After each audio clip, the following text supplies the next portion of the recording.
Narito ang mga isyong dapat abangan sa Kamaong Asero. Mambabatas, inirekomenda ang 1,000 pesos emergency aid sa mga middle class earners.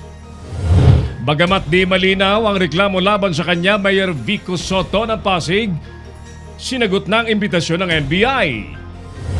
LGUs aayudahan po ng DBM 30 billion pesos funding assistance inilabas na para sa COVID-19. PNP kakasuhan naman ang isang konsyal sa bayan ng Ilocos makarang isumpa ang mga pulis na mahawa daw sana ng COVID-19. 574 na katawang arestado dahil sa hoarding at profiteering habang may COVID crisis. Bahagi naman ng kanilang sweldo ay ambag ng mga opisyal at tauhan ng AFP sa medical supplies at equipment. Inflation rate sa bansa bumagal sa buwan ng Marso. DILG naniniwala makakabangon ang ekonomiya ng bansa pagkalipas ng lockdown. Supreme Court sa Australia ibinasura na ang sexual abuse conviction laban kay Cardinal Pell. At lagman na nawagan ng tuloy-tuloy daw na supply ng libreng contraceptives para sa mga mag-asawa ngayong lockdown.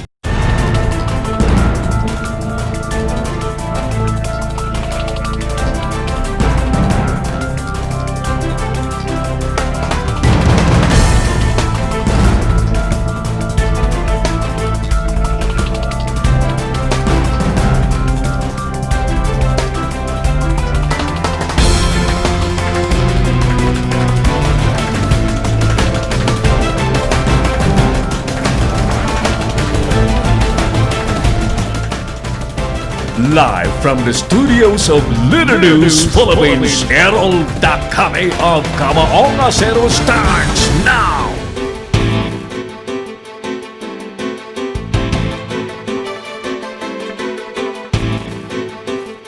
Dapat ka bang makatanggap ng financial assistance sa gobyerno? At bakit? Repeat, ladies and gentlemen, dapat ka bang makatanggap ng financial assistance mula sa gobyerno at bakit? Good afternoon. Muli ako po si Errol Dakame sa programang Kamaong Asero sa Little News Philippines. Ito pong ating worldwide broadcast. Sa bayan pong napapanood sa Pinoy Extreme Channel Television na makikita po sa Signal Cable Channel 106, Sky Cable Channel 217, Cable Link Channel 59, Destiny Cable Channel 84, at sa mahigit 1,000 iba't ibang mga cable companies nationwide. Ang ating hotline sa studio po ay 0995-148-3605. Katuwang po natin sa paglipad ng ating programa sa buong mundo ay ang ating broadcast officer Earl Nico Dakame. Sapat nubay pa rin po ng ating creative director Mark Anthony Reynoso and operations head Engineer Oliver Licop. Ulitin natin ang ating katanungan today. Dapat ka bang makatanggap ng financial assistance mula sa gobyerno? At bakit?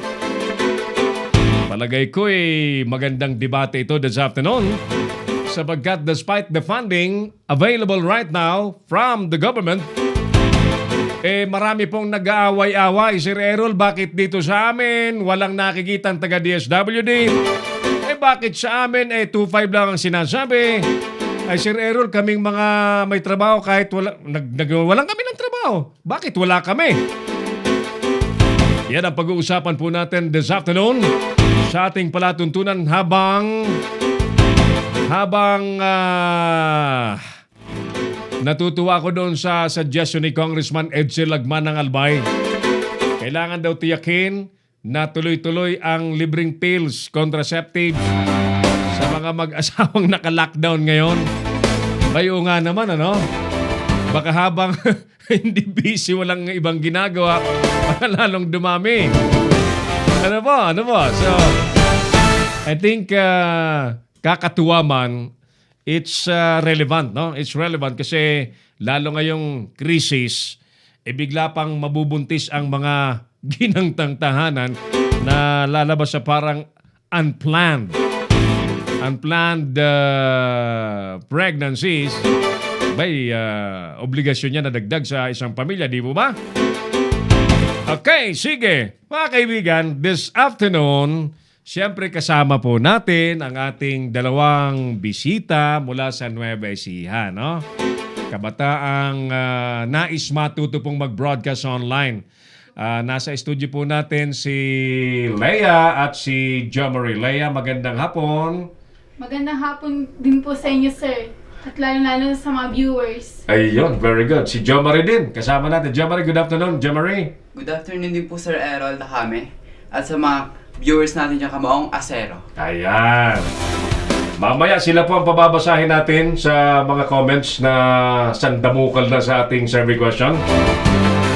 Ang ating tanong po this afternoon ay dapat ka bang makatanggap ng financial assistance mula sa gobyerno at bakit? Ayos, sige. Marami na kagad nakasilip sa atin. Batiin na natin ito. Sino mga, Leia? Sino ang mga nakasilip na sa ating live video? Anthony. Sino? Mark Anthony. Si Mark Anthony Navarro yata sa Santiago City sa Isabela. Sino pa? Jomari, sino pa mga nanonood sa Edward atin? Perez. Sino? Edward Perez. Nanonood si Dr. Edward Perez, taga-Pagkorean. Oo, nakarating ka na ba? Nakapasok ka na ba, Jomari, sa casino? Casino? Opo, sir. Hindi pa, no? Siyempre, bata ka pa, hindi ka pa pwede doon. Who else? Sino pa mga nanonood sa atin? Ernalyn Goles. Si Ernalyn Goles, dyan sa Quezon. Ernalyn, good afternoon sa inyo dyan at sa pamilya mo. Kumusta? Natigil din ba yung bulaluhan mo, Ernalyn? Mahirap, ano? Mahirap pagka-tigil ang hanap buhay. Who else? Sino pa mga nakasilip sa atin, Jomari? Martin Barboza. Si Martin Barbosa, mga Tarem, Pangasinan. Kumusta mga taga Matarem, Pangasinan? Who else? Sino pa mga nakasilip sa ating palatuntunan? Ana P. Habibi. Si Ana P. Habibi. Habibi. Ayan. Yung Habibi, yung apelyadong Habibi, parang Bombay, ano? Habibi. Habibi. Okay. Gandang hapon po sa inyo dyan. Mamana, nasaan po ba kayo? Right. Who else? Sino pa mga nakasilip sa ating programa ngayon? Abel Atienza. Si Abel. Ka-Abel Atienza mula sa Bataan Province. Magandang hapon po sa mga taga-Bataan Province. Nakarating na ba kayong dalo sa Bataan Province? Hindi pa? Hindi pa po. Ayan mo. Makakarating din tayo dyan pag inimbita tayo ni Ka-Abel Atienza. Who else? Yes. Pat Cerillo. Si Pat Cirillo sa... Oy! Magandang hapon kila Pat Cirillo sa Tabaco City sa Albay. Magandang lugar namin sa Tabaco City sa Albay. Sino pa? Gian Garcia.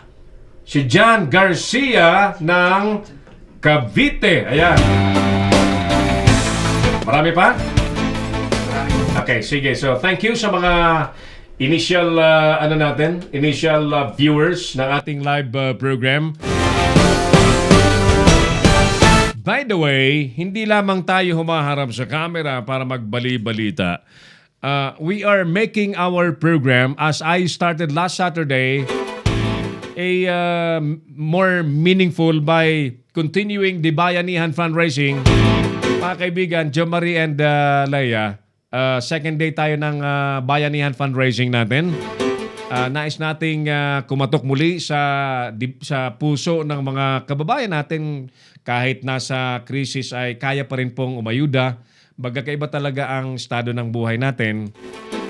Meron talagang walang-wala, meron talagang umaasa sa gobyerno, meron naman pong may naitabi kahit paano, no?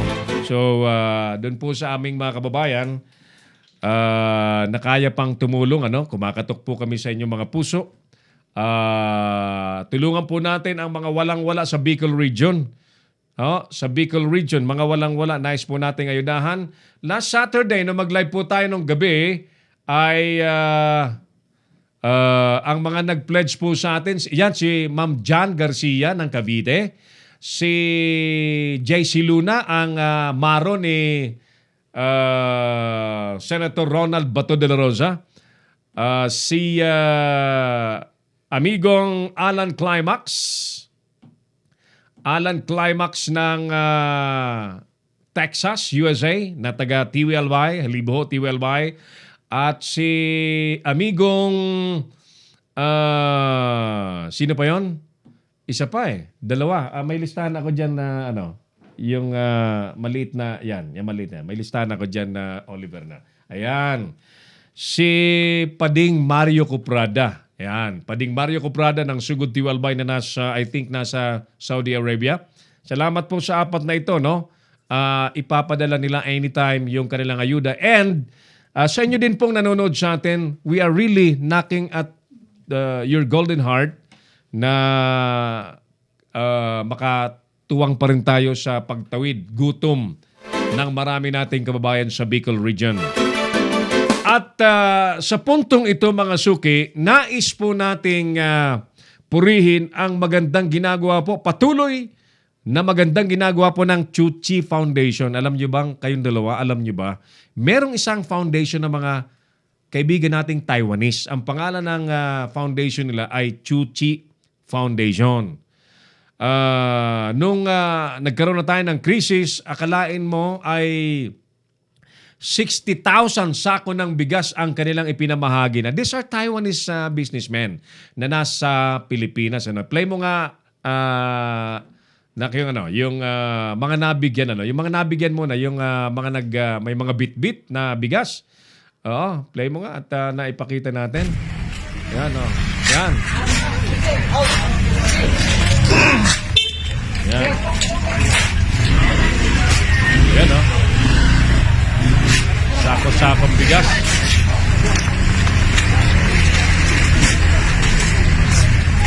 Ganyan karami.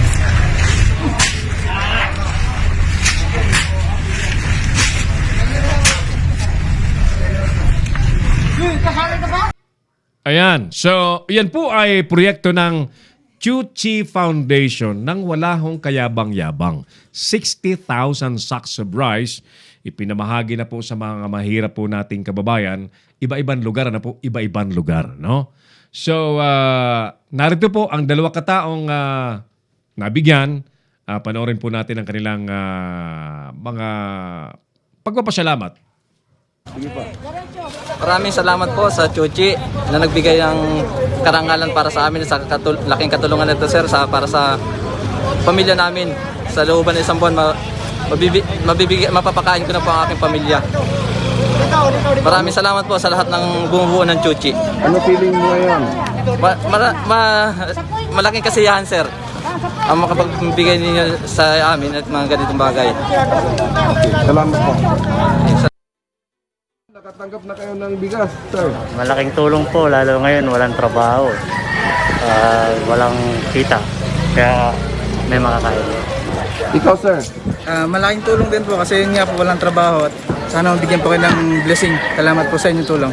Mga ilang linggo yan sa sustento sa pamilya? Baka mga nasa isang buwan din po dahil maliit lang naman po kami sa pamilya. Kaya malaking tulong talaga po. Ikaw. Salamat din po kasi malaking tulong na po to kasi yun nga, bawal lumabas, limitado lumabas, tapos yun, para hindi mahawa, mag-stay na lang sa bahay. May savings pa kayo? So far, meron pa naman. Pero makakatulong to para doon sa Ikaw, may savings ka pa? Meron ba naman po? Okay. Ikaw? Meron pa naman po, pero kung sakaling may extend yung quarantine, malaking tulong po. Si Errol Dacame, ang Kamaong Asero. Kita nyo na? Hindi mga Pilipino ang tumutulong na yan, mga Taiwanese business people na nandito na po naninirahan sa ating bansa, no? And we are so thankful sa ginagawa nila. So, this time mga kaibigan, kausapin po natin ang Chief Executive Officer ng Chuchi Foundation, si Mr. Alfred Lina. Sa linya natin, Sir Alfred, magandang hapon po, sir. Si Errol Dacame na po ito sa Kamaong Asero, sa Leader ng Philippines at sa Pinoy Extreme Channel.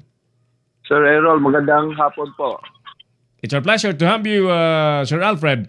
Saang mga lugar na po kayo nakarating para mamahagi po ng biyayang bigas sa aming mga kababayan, ating mga kababayan na? Ganito po, narito po kami sa Barangay Tatalon po ng Quezon City. So far, sir, we have distributed for the past 3 days 5,600 bags of rice of 25 kilos per sack. Sa Quezon City lang. As of now, sir. And we are already starting now. Tomorrow, we will be in Chinatown. Tomorrow, we will be in San Mateo. And also, Old Balara po. Okay. Napakalaking tulong itong ginagawa niyo, Sir Alfred. Ano? Meron pa ba kayong hinahanap na qualification para may abot ninyo ang tulong ninyo? Wala po. Wala pong qualification po. Importante lang po, they are the informal settlers, ang mga talagang kailangan ng tulong sa society po natin. Yun po ang tinulungan po natin. Oo, so tinarget po pala ninyo yung mga nasa mga nasa lugar talaga ng mga mahirap, mga informal settlers. Ilan po ang target po ninyo ipamahagi, Sir Alfred? Mga 75,000 Wow. tax price po. Wow, napakarami po niyan, ano? And sa ngalan po ng mga kababayan kong Pilipino, kami po yung nagpapasalamat sa patuloy ninyong pagiging pilantropo, Sir Alfred. I know, hindi lang naman ngayon yan. At simulang magkaroon ng Chuchi Foundation sa Pilipinas, ginagawa nyo na po yan, Sir Alfred. Yes, Susi Foundation is already 25 years old in the Philippines. Our headquarters is in Taiwan. Mhm.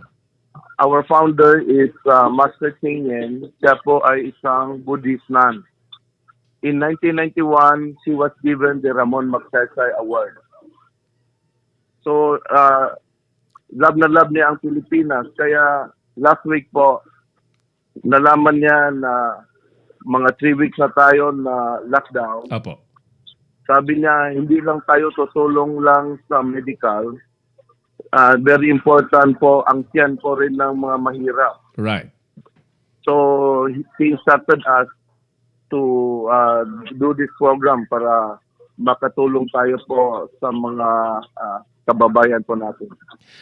Words are not enough for me to say thank you, Sir Alfred. Ano? Pero ganun pa man, maraming salamat, Sir Alfred, sa patuloy niyong pagsusumikap na makatulong sa mga kababayan nating Pilipino sa Pilipinas. And I hope matouch din yung ibang may kakayahan pang tumulong, Sir Alfred, no? Na gayahin din po ang ginagawa po ninyo. Sana we can inspire other organizations and other people to do the same po. Salamat po. Maraming salamat, Sir Alfred. Mabuhay po ang Chuchi Foundation. Salamat rin po. Mr. Alfred Lee, Chief Executive Officer po ng Chuchi Foundation, na ang sabi po ay 75,000 sacks of rice ang ipapamahagi po sa ating mga kababayan na dapat matulungan. Salamat po sa Chuchi Foundation. Galing naman. Anong masasabi niyong dalawa doon sa kausap kong sana mas makarating pa sila sa no? Sana makarating sila sa iba't ibang lugar, no? Maraming mga lugar na kailangan talagang tulong ngayon, no? Opo, sir. Oh, sa inyo sa Nueva Ecija, di ba? Bagamat ang Nueva Ecija, di ba, tinatawag yan na rice granary. Pero ngayon hindi makakilos lahat. Kailangan ng tulong talaga, no? Ano man sabi mo doon, Joe Marie, sa ginagawa na Sir Alfred? Galing, ano? Opo, sir. Napakalaking tulong sa mga may hirap tulad sa mga probinsya, tsaka sa mga street family na nabibigyan ng bigas na talaga namang makalaking tulong sa mga tao. Ang pamilyang Pilipino, basta may bigas, makakatawid na, di ba? Opo. Lalo sa atin. Ako, galing din ako sa mahirap, no? So, alam ko yung okay na yan, basta may bigas ka dyan, nakatayo, isang sakong bigas, parang may peace of mind na Parang may peace of mind na. Okay, sige. Balikan natin yung ating survey question this afternoon. Dapat ka ba makatanggap ng financial assistance sa gobyerno? At bakit? Okay, so puntahan nga natin yung ating live video. Ayan. Daming nakasilip sa atin. Si Dory, si classmate, kababata, kabarangay Dory Daculio Copies with us. Fe Salvador Barcoma, si Eric Rodeliado, Erica Rodeliado, Sharon Biernes, and Shaidane Pinlac. No, nanonood sa atin. Alright, so sige. Sabi ni Fe Salvador, yes, para sa mga anak ko sa Pinas. We're watching from Saudi Arabia. Erica Rodiliado, bakit wala pa sa Pasay? Ayan. Bakit wala din sa Dole? Nag-apply ka na ba, Erica? You have to apply. At hindi naman insigida na iabot yung pag-apply mo, iabot sa'yo ng kaliwan, hindi po ganon. Ako honestly, sumunat din po ako sa Dole para sa mga kasama natin sa Leader News na hindi nakakilos na because of the lockdown. Ang sabi sa akin 2 to 3 weeks. Ayan, 2 to 3 weeks. Sharon Viernes, we're watching from Kingdom of Saudi Arabia. At si Primong Joel Brocales sa Cavite, nakasilip din sa ating palatuntunan. Alright, so balikan na natin yung ating survey question. Dapat ka bang makatanggap ng financial assistance sa gobyerno? At bakit? Sa pagbabalik po natin, babasahin po natin ang sandabukal na reaksyon. May sumasagot ng mabait, may sumasagot ng medyo violent na. Talagang may mga nagugutom na po kasi at nag-aantay po na ngayon. No? Lahat pong yan sa pagbabalik po ng palatuntunan. Kamaong Asero. Magbabalik si Errol Nakame sa Kamaong Asero. Bring your business over 1 million TV or online. Reach your target customers anytime, anywhere.